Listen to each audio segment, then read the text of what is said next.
The production of this program is made possible thanks to the support of the following and viewers like you. The U.S. tariffs are officially in place and Canada was hit hard. The rhetoric leading up to the imposition of the tariffs focused on a need to develop new trading relationships and expand existing ones. Canada and France have a trading history that goes back hundreds of years. And in 2016, Canada signed the Comprehensive Economic and Trade Agreement with the European Union. The signing of the agreement opened up greater tariff-free access to France and EU countries. According to Jean Monnet Network at Carleton University, trade between Canada and the EU has seen an exponential growth since CETA was implemented. According to the report, France was the number 4 trading partner with Canada, valued at $4.4 billion in trade in 2021 and growing. Now is the time to seize on strengthening and building our trading relationship between British Columbia, Canada, and France, says Nicolas Baudouin, the French Consul General in British Columbia.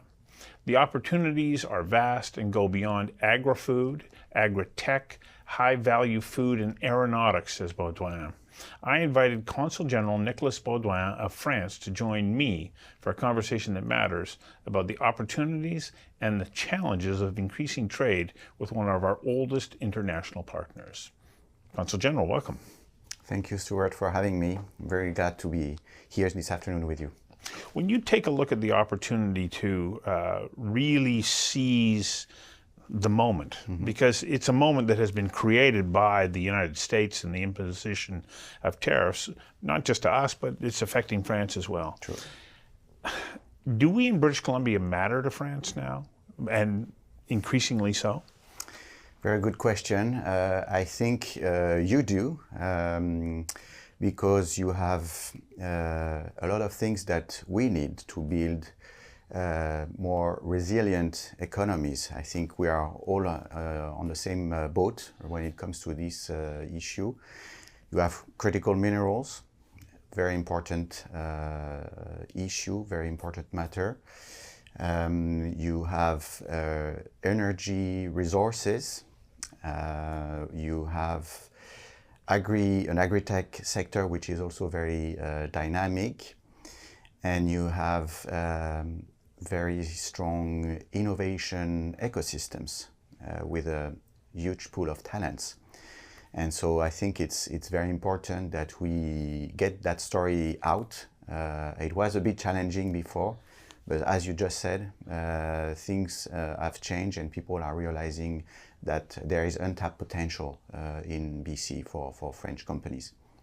Well, let's take a look at a couple of those opportunities. I mean, you talk about critical minerals. We know that there are at least 17 of the critical minerals that are known ore bodies or deposits in British Columbia that are awaiting the approval processes to be able to develop them into mines. How does that opportunity work for a French company that says, number one, we want to invest in that, but number two, we want to invest because we want to be able to secure supply into France, because you have huge EV mandates and a variety of other initiatives underway that are moving you towards a greener economy? No, you're absolutely right. There is a very strong push in the EU to decarbonize our industries, to decarbonize our real estate sector, and more going towards electrification of uses. So being able to partner with Canadian companies to develop those assets, I think is very important. Not only because we may not have the scale that you have here because of the landmass of BC, for instance, but we can provide some expertise when it comes to engineering or refining those products. And most importantly, I think I'm not an expert in the mining business, but I think when it comes to trading of commodities, you need to have a certain certainty in terms of procurement and purchases of your commodities. And that's what France and the EU markets are probably able to provide and certainly want to pursue with Canada. The production of this program is made possible thanks to the support of the following and viewers like you. In British Columbia, we kind of pride ourselves on our commitment to high environmental standards. How important is that to France when making investment decisions? It's critical. It's a very good point that you're raising.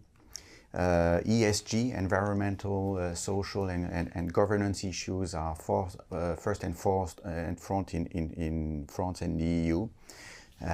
We have a framework which is pretty advanced when it comes to these criteria and how our companies are mandated to report and abide to those standards. And I think the fact that Canada and BC in particular are very advanced in this sector is, I think, an extra asset for the province in sort of convincing investors and companies to do more business with you. One of the interesting elements about investing or doing business, especially if it's in the resource sector in British Columbia, is the need to ensure that you have positive working relationships with First Nations. Yeah. Does this enhance our ability to develop strong trading relationships with France? It's a good point, and it's an interesting question, which sometimes is a bit overlooked by foreign investors, for instance, like French or European ones, because that's something we are less exposed than companies operating in BC. Having said that, I think it's very important that all companies are aware of the specific situation here and the need to engage meaningfully with First Nations and to have the right support to be able to do that efficiently. That's certainly one thing that we're trying to raise when we engage with our companies, and I think this is something that is very important that the province and all stakeholders locally are aware of, because that's also a way that is going to make things easier for foreign investors to come in BC. Earlier on, you mentioned the fact that we have energy resources. And in British Columbia in particular, we have natural gas. Yeah. How important of a resource is that to France right now, especially when we take a look at the geopolitical elements in play, the war between Russia and Ukraine and how that's affected the supply of gas into Europe? Is it practical for us to consider that British Columbia could be a source of natural gas to France? The short answer is probably not, because of geography, and also because of the fact that France, compared to other European economies, is less reliant on natural gas for its power system, power generation system, than other economies, like say Germany. As you may know, we have a very strong nuclear sector. 70% of our electric mix is generated through nuclear, which has proven to be actually quite an asset after the war in Ukraine started. Having said that, you may have heard that Total Energy, one of the largest oil and gas and renewable energy company in the world, has invested and has secured an offtake agreement with the Xilisim LNG project in northern BC. So that means that what is happening in BC is very much on the radar screen of major companies everywhere. And I think the fact that you will be able to inject additional capacities in a global market will probably contribute to make it a bit more, fluid and more economically interesting for operators, including those located in Europe. The production of this program is made possible thanks to the support of the following and viewers like you. One of the other areas that I find very interesting in the relationship between particularly British Columbia and France from a business perspective is in aeronautics. Yes. And I think a lot of people wouldn't realize how strong that is. Explain to our viewers, what's at work here between us and why is this important to both countries? Now, thank you, Stuart, for raising that question. And an interesting story that I came across when I arrived is a very moving one too. Is the one with Conair Aviation, which you probably know, based in Abbotsford. They do manufacture and retrofit Dash 8 water bomber planes. And it happens that France is the only country in Europe using both the Havilland, the 415, for instance, the larger water bomber, and Dash 8 converted by Conair. So actually we bought 8 of those planes, and they are actually being used, unfortunately, every summer during the wildfire season. And this has been an amazing partnership between our civil protection units and Conair. So great illustration of the complementarities of doing more trade, raising the profile of a company from BC in France, and probably also for Conair able to access, because of that experience in France, a wider market that is the European Union, because you have a lot of countries which are only using the Havilland, the Canadair, we call them Canadair, it's quite telling, in Europe. Now, France is a leader in avionics. Yeah. You've got Airbus. How does Conair benefit then from trade with European suppliers that help to ensure that their products that they're building are better? I think basically it's all about being also competitive and being exposed to people who are maybe doing things slightly better than you, or that can help you make your things slightly more competitive. So in those planes, for instance, for Conair, again, I'm not an aviation expert or engineer, but I think they can probably incorporate within those planes some technologies that are made in France.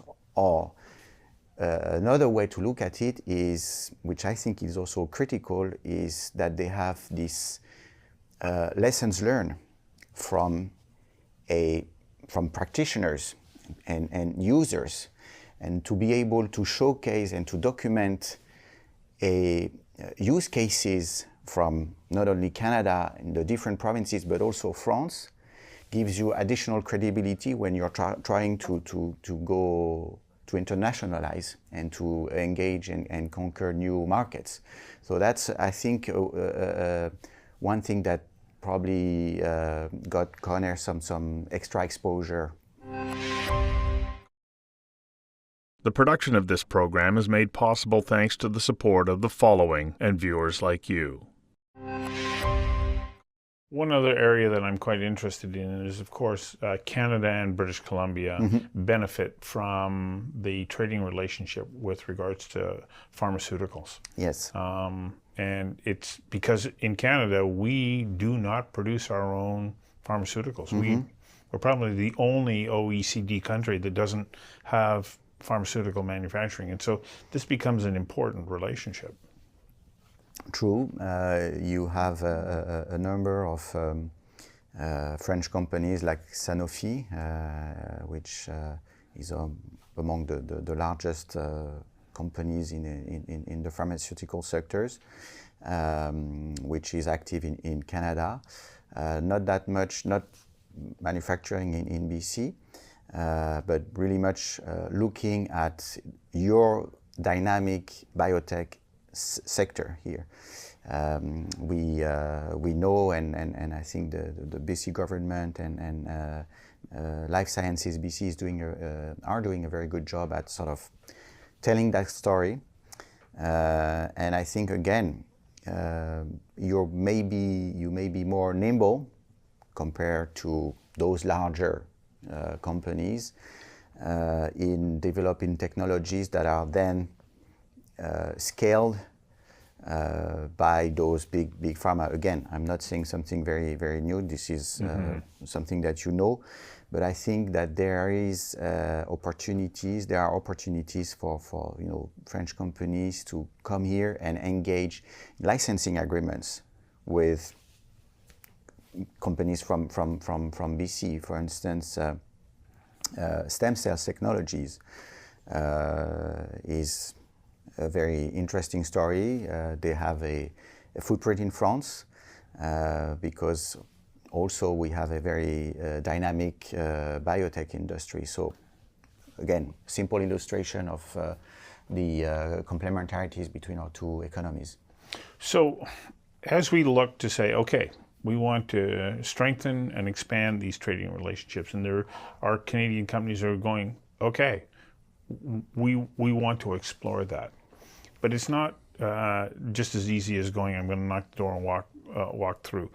What are some of the most important steps that an organization that says, okay, we want to start to distribute or take our product into France? What do they need to be aware of to ensure that they can do that in a relatively timely manner? And I know that we're talking probably a couple of years anyways, but still, you have to navigate your way through a variety of different regulations.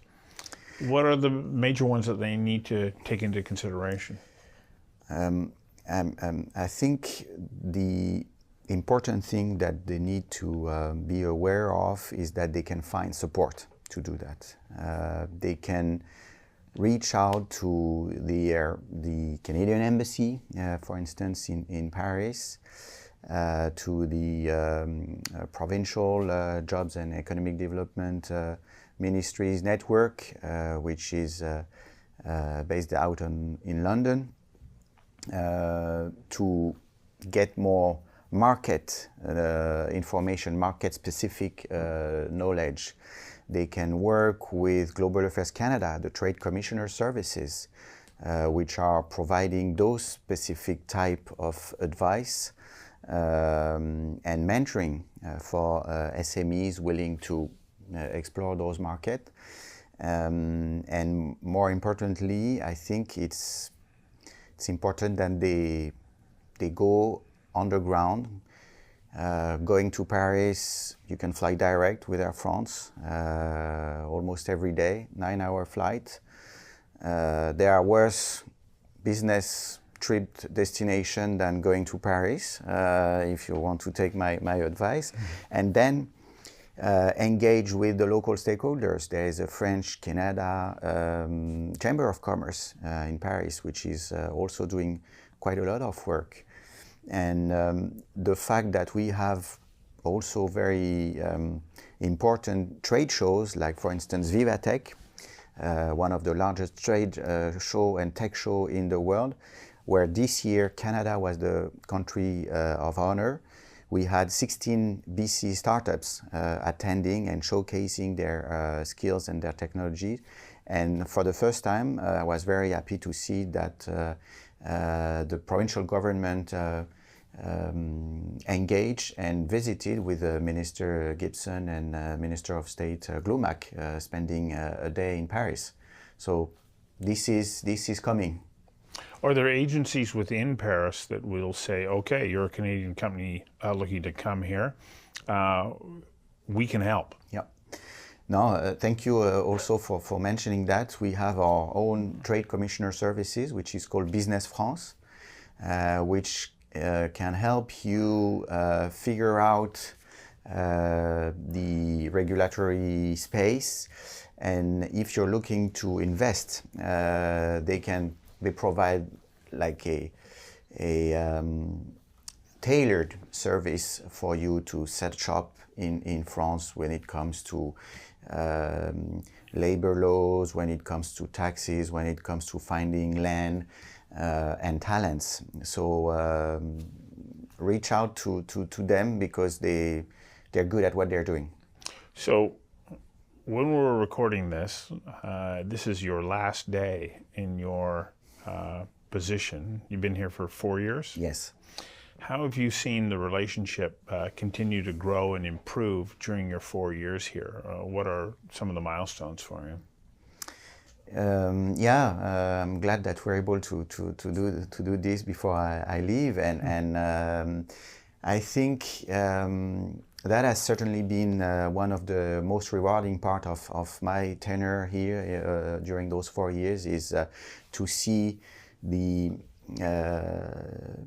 realization among different types of partners, universities, business community, officials, that we need to do more together because we share the same values and more or less the same agenda when it comes to energy transition, when it comes to climate change, when it comes to being inclusive and managing those challenging transitions like the digital and the health sector and the food transition. So I have seen that happening, and the fact that over the past year we've had several delegations coming to the AI Action Summit in February in Paris, Vivatech in June, or the business summit that we organized on ocean in Nice was really comforting, and I'm really hopeful that will continue.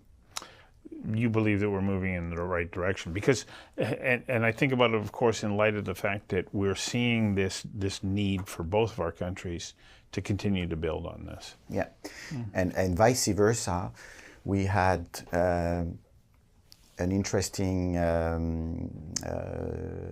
couple of trade delegations coming here, one in the aerospace sector, because you have a dynamic aerospace sector here.